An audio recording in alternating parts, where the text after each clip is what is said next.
नमस्कार। मैं आज गीता शर्मा आपके सामने हिंदी व्याकरण का भाषा व व्याकरण का सामान्य परिचय लेकर आई हूँ। तो मैं उम्मीद करूँगी कि आप पूरी वीडियो को ध्यानपूर्वक सुनेंगे और समझेंगे। तो भाषा क्या है, किसे कहते हैं, कौन कौन बोलता है, आज सब हम इसके बारे में डिस्कशन करेंगे। तो भाषा भाष धातु से बना है। भाष धातु किस भाषा का शब्द है? संस्कृत भाषा का शब्द है। मूल भाषा क्या है आपकी? संस्कृत। भाषा या भाष का शाब्दिक अर्थ क्या होता है? विचार प्रकट करना, अपनी बात औरों के सामने रखना, प्रस्तुत करना। जैसे मैं अब आपके सामने अपने विचार प्रकट कर रही हूँ, आप मुझे समझ रहे हो, तो ये क्या है? ये भी एक भाषा का रूप ही है। कुछ भाषा को लिखकर समझा सकते हैं, कुछ भाषा को बोलकर समझा सकते हैं और कुछ सांकेतिक भाषा भी यूज़ करते हैं। संकेतों के द्वारा भी हम भाषा का प्रयोग करते हैं। तो अब क्या बनता है हमारा कि भाषा क्या है, लैंग्वेज क्या है? विचारों की अभिव्यक्ति एवं समझने के माध्यम को भाषा कहते हैं। भाषा वह साधन है जिसके द्वारा मनुष्य विचारों के आदान प्रदान द्वारा अपने विचार दूसरों को समझा सकता है और दूसरों के विचार स्वयं समझ सकता है। भाषा शब्द की उत्पत्ति भाष धातु से हुई है, जो कि संस्कृत का मूल शब्द है, जिसका अर्थ होता है बोलना, वाणी या स्पष्ट करना या स्पष्ट बात कहना। अब आपका क्वेश्चन बनता है कि भाषा की परिभाषा क्या बनेगी? तो भाषा की परिभाषा इस प्रकार हम कह सकते हैं कि मनुष्य अपने विचारों, अपनी इच्छाओं, धारणाओं अथवा मनोगत भावों को व्यक्त करने के लिए जिन ध्वनि, जिन संकेतों का प्रयोग करता है, वह भाषा ही है। ओके। परिभाषा एक या एक से अधिक साधन, माध्यम या स्रोत या एक से ज़्यादा विचारों का आदान प्रदान करना, विनिमय करना, विचार विमर्श करना, वाद विवाद करना, विचारों का लेन देन करना, आपसी विचार ही क्या है? भाषा है। जब तक हम एक दूसरे के विचारों को, उनके मन के भावों को नहीं समझेंगे, तब तक हम भाषा का अच्छे से प्रयोग ना तो करना सीख सकते हैं और ना हम समझ सकते हैं कि सामने वाला क्या कहना चाहता है और हम उनको क्या बताना चाहते हैं। तो समझ आ रहा है आपको? तो इसी पेज से आप देखो कितने क्वेश्चन बन गए। भाषा किसे कहते हैं? भाषा शब्द की मूल भाषा क्या है? भाषा जो भाष धातु से निकला है उसका क्या अर्थ होता है? या फिर भाषा किसे कहते हैं? समझ आ रहा है आपको? ये क्या है? भाषा। अब आता है भाषा की विशेषताएं।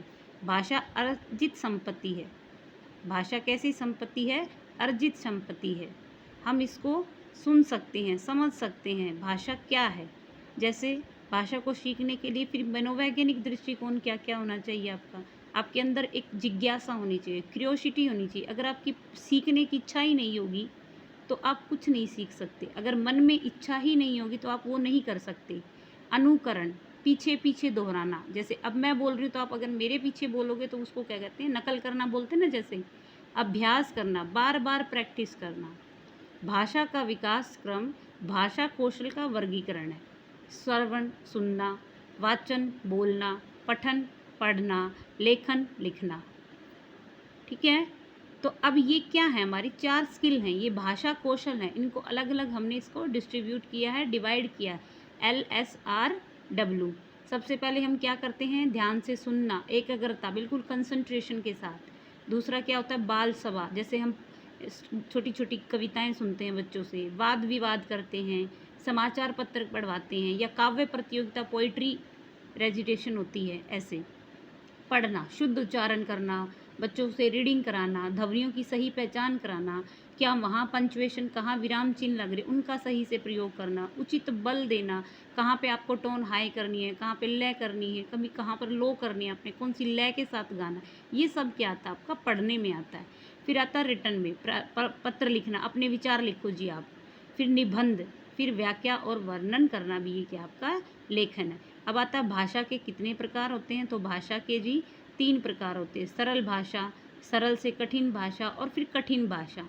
जैसे मौखिक, बोलकर मुख से जो आवाज़ें निकलती हैं वही क्या है आपकी मौखिक भाषा। जैसे आप टेलीफोन पे बात करते हो, मोबाइल पे फ़ोन करते हो, टीवी देखते हो, भाषण सुनते हो या भाषण देते हो, वार्तालाप करते हो, नाटक करते हो, रेडियो पे सुनते हो या गाना सुनते हो, ये सब क्या है आपके मौखिक है। अब आता है लिखित, लिख कर या पढ़कर, लिखा हुआ पढ़ोगे। अब जैसे मैंने लिखा है, ये अपने हैंड से लिखा है तो आप इसको देख रहे हो, ये कौन सा है, लिखित है ये। पाठ्य पुस्तक, समाचार पत्र, कहानी, जीवनी, संस्मरण, ये सब क्या है आपके लिखित हैं। फिर आता है आपका सांकेतिक भाषा, जो इशारों से करा जाता है। एम्पायर द्वारा, जैसे आपने देखा होगा कोच, यातायात पे आपने पुलिसकर्मी देखा होगा रोडों पे जो खड़े रहते हैं। मूक बधिर, जो गूंगे होते हैं, बहरे होते हैं, उनको नहीं समझ आता, वो कैसे समझाते हैं, हम इशारों से समझाते हैं। या व्यक्तियों की वार्तालाप, आपस में हम एक दूसरे से इशारे से बात करते हैं, वो भी क्या है आपकी सांकेतिक भाषा। ठीक है, मैं उम्मीद करती हूँ कि आप सुन रहे हो, समझ रहे हो और ये आपको बहुत अच्छे से हेल्प भी करेगा। बिल्कुल हमने टू द पॉइंट पे बात नहीं की है, हमने बिल्कुल उसको नॉर्मल अपनी भाषा में लिखा है, तो आपको भी ये समझने में आसानी होगी और आप इसको सुनोगे और समझोगे तो 2 बार में ही, पूरी वीडियो में ही आपको ये क्या हो जाएगा, स्पष्ट हो जाएगा। ठीक है, तो मैंने देखो स्वरण के का मतलब क्या होता है, सुनना, वाचन का बोलना, पठन का पढ़ना, लेखन का लिखना, ये सब भी लिखा है। जिज्ञासा आपकी बता दिया है कि आपकी अगर घोड़े को पानी तक ले जाया जा सकता है लेकिन पानी नहीं पिलाया जा सकता। किसी को भूख लगी है, हम उसको भूख लगी है, वो खुद ही खाना खाने के लिए चला जाएगा। लेकिन किसी को भूख नहीं और हम ज़बरदस्ती उसको कहेंगे कि चलो नहीं खाना खाना, खाना खा के आओ, उसको भूख ही नहीं तो वो क्या खाएगा। तो सेम ऐसा हमारे साथ भी होता है। अगर हम इंग्लिश भाषा सीखना चाहते हैं, हम हिंदी भाषा सीखना चाहते हैं, तो उसके लिए हमें खुद मोटिवेट होना पड़ेगा, उसके लिए हमें अपनी जिज्ञासा दिखानी पड़ेगी, अपनी इच्छा शक्ति दिखानी पड़ेगी। अगर हमारी इच्छा ही नहीं होगी, अगर हमारी इच्छा ही नहीं होगी तो हम किसी के कहने से नहीं करेंगे। ठीक है, तो और किसी भी चीज़ को सीखने के लिए आप बार बार बार प्रयास करोगे, 1 बार, 2 बार, 3 बार, 4 बार, ऐसे करते करते आपको वो खुद ही क्या हो जाएगी, याद हो जाएगी। आपको क्रैमिंग नहीं करनी पड़ेगी, आपको रट्टा नहीं मारना पड़ेगा। तो ये देखो आपको प्रकार हो गया, विशेषता क्या क्या है ये आपको मैंने आगे स्लाइड में दिखाया ही था। तो उस पर ज़्यादा फोकस इसलिए नहीं किया मैंने क्योंकि वो आप एक नॉर्मल है कि भाषा अर्जित की जाती है, भाषा का खुद का एक बनाना पड़ता है। ये खुद हमारी भाषा अपने आप डेवलप नहीं होती, उसको करना पड़ता है। जब तक आप सीखोगे नहीं तो वो अपने आप कैसे आ जाएगी। ठीक है दोस्तों, तो आपको ये समझना है, इसको सुनना है। जब तक आप नहीं सुनोगे तो तब तक आपको समझ नहीं आएगा। ये छोटी छोटी बातें हैं। उसके बाद आपको लिपि पता चल जाएगी कि लिपि क्या होती है, व्याकरण क्या होता है। एक और क्वेश्चन बनता है कि व्याकरण क्या है, तो आपको पता है व्याकरण वह शास्त्र है जो हमें शुद्ध बोलना, शुद्ध लिखना, ये सब सिखाता है, वही व्याकरण है। अदरवाइज़ तो व्याकरण की ज़रूरत ही नहीं है। लेकिन अगर आपको मैं बोलूँ राम खड़ी है, तो ये क्या सही है? अगर मुझे खड़ी में और खड़े में ही फ़र्क नहीं पता होगा तो क्या हमारा भाषा ठीक है? नहीं, हमारी भाषा ही ठीक नहीं है। तो इसका भी ज्ञान कौन कराता है? आपकी व्याकरण कराती है। भाषा पे तो आप बाद में जाओगे जब आपको सही गलत लिंग वचन ये सब पता होगा कि किसके लिए क्या यूज़ किए जाता है, किसके लिए क्या प्रयोग किया जाता है। जब अगर आपको यही नहीं पता होगा तो आप आगे भाषा, संज्ञा, स्वर, नाम इन पे तो बहुत बाद में जाओगे। ठीक है, तो भाषा को सीखने के लिए मनोवैज्ञानिक, आपका एक मन का वैज्ञानिक, आप मन से तैयार होने चाहिए। वो दृष्टिकोण भी आपको अपने पास रखना है। ठीक है स्टूडेंट,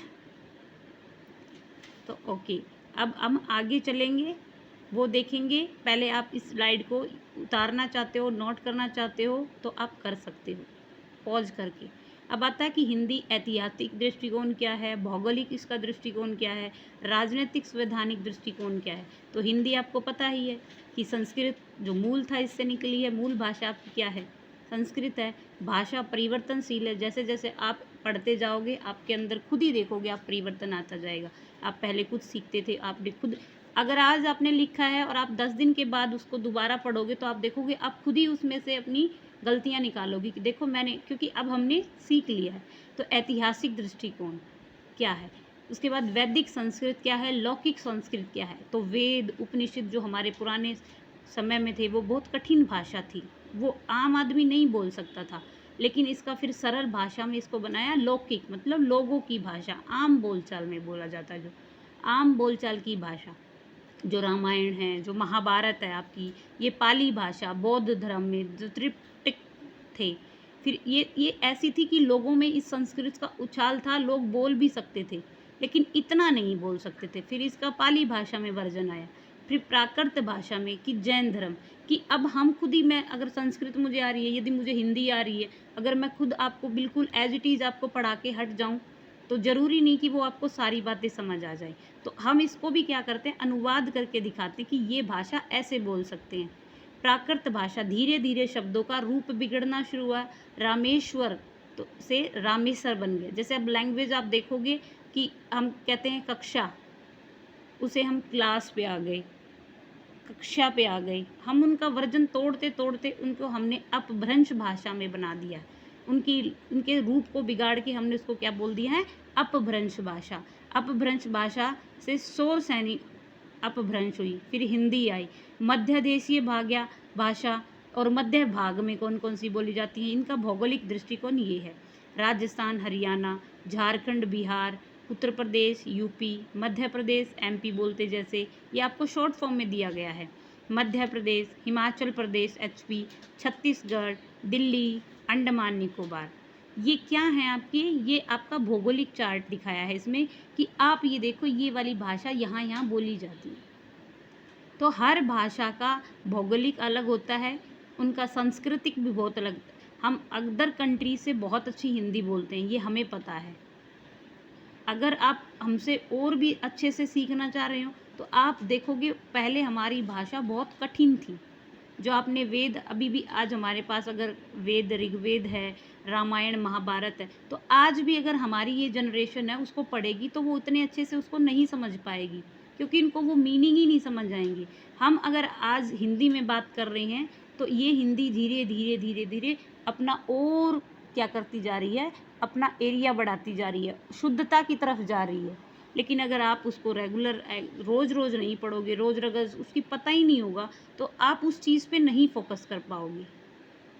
ठीक है बच्चों, तो आप इसको पूरे चार्ट को आप खुद पढ़ो, खुद देखो, लिख कर देखो, तो भी आपको बहुत ज़्यादा इसका फ़ायदा होगा।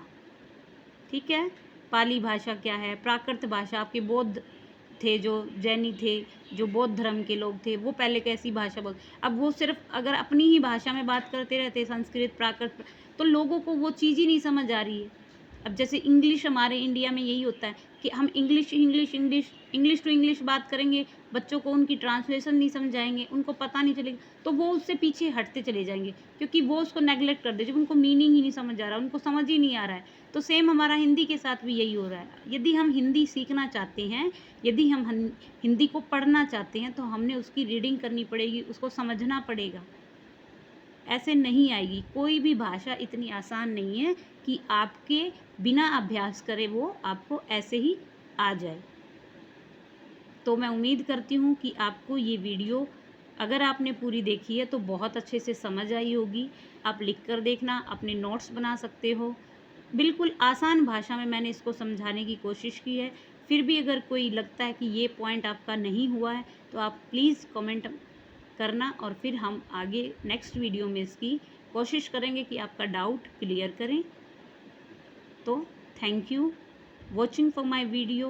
प्लीज़ लाइक करें, सब्सक्राइब करें, शेयर करें।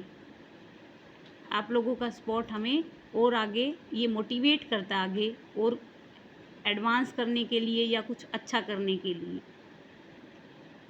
तो